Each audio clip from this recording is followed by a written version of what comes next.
السلام عليكم. البداية للحياة الزوجية، البداية السعيدة للحياة الزوجية والنهاية السلمية للحياة الزوجية.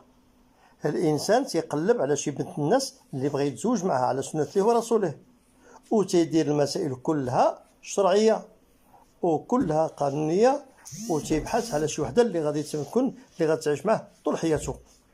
هي عاوتاني كذلك فكرت ان في هاد الزوج هذو اللي غيصلح ليها. انا تنتكلم على السعداء، ما تنتكلمش على الاشقياء. الاشقياء هما اللي تيكون عندهم السبان والمعيار في الديور ديالهم او في البيوت ديالهم او في العائلات ديالهم او شي وراثي. هذا ما تنتكلمش عليهم، تنتكلم على البناء ديال عش الزوجيه. انسان تيبدا هو الزوجه ديالو، نهار اللي كتكتشفوا تتكمل له الاخطاء اللي كتصلح له الاخطاء اللي عنده، وهو كذلك يصلح الاخطاء اللي عندها، وتيبداو على سنة الله ورسوله. اذا هي كتكون غير بوحدها، ما عندها لا وليد لا بنيته لا حتى شي حاجه. الولد ديالها الاول شكون هو؟ هو الزوج ديالها، هذا هو الولد الاول ديالها. اذا انت خصك ترعاه كما كترعى وليد صغير، بالحنان بالعطف بالحب بالاخلاص بالوفاء. وهو عاوتاني تيكتشف على ان اعطاه الله هاد الزوجه الصالحه. اذا تيبني معها عش ديال الحياه الزوجيه. ولكن هما بداو بجوج بهم، ما كاين حتى شي واحد معهم، غير هما بجوج بيناتهم الحب والاخلاص والبناء. دازت المده بين عشيه وضحاها، صبحت الدار عامره بالبنات والاولاد والاحفاد.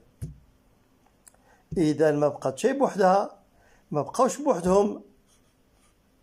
اذا هاد السيده هذه في المقدمه ديالها او في البدايه ديالها دارت جميع الوسائل باش الزوج ديالها ما يضرش الجوع، ودارت جميع الوسائل باش تحمي الزوج ديالها، واغلقت جميع النوافذ والابواب لكي لا يدخل طرف ثالث على الخط.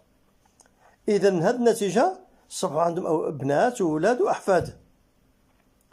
اذا البدايه كانت سعيده، ودابا صبحوا عندهم احفاد. لكن هنا غادي ننتقلوا الى مرحله اخرى. في البدايه بداو بجوج بهم، وفي الاخر تيتلاو بجوج بهم، ما تيزيد معهم حتى شي حد. الاولاد والبنات والاحفاد كلشي مشاو لديورهم. اذا كما بدا النهار الاول غادي، انما البدايه ديال النهار الاول اش كتسمى؟ شهر العسل. وهذا الاخر هذا اللي تيبقى غير شيباني وشيبانيه، اش يتسماو؟ اش غنسميو هادو؟ سنين العسل مع غذاء الملكه. كلها سنين العسل اللي كتبقى الاخرانيه. علاش؟ داكشي اللي بناو في الاول تيحصدوه في الاخر. هي كتحميه، هو تيحميها، هو مساند ديالها وهي مساندة ديالو. اذا بداو في شهر العسل، ودابا بقاو عاوتاني في سنين العسل. الحب والاخلاص والوفاء، ما كاين لا مغلوب لا غالب ولا مغلوب. هي كتحافظ عليه رغم كبر سنه، وهو تيحافظ عليها رغم كبر سنها، ودائما حتى شي طرف ثالث ما تيدخل بيناتهم. اذا تيكون بيناتهم الحب والاخلاص والوفاء والصدق. هادشي اللي بغيت الحياه تكون زوجيه باش تكون لكل واحد.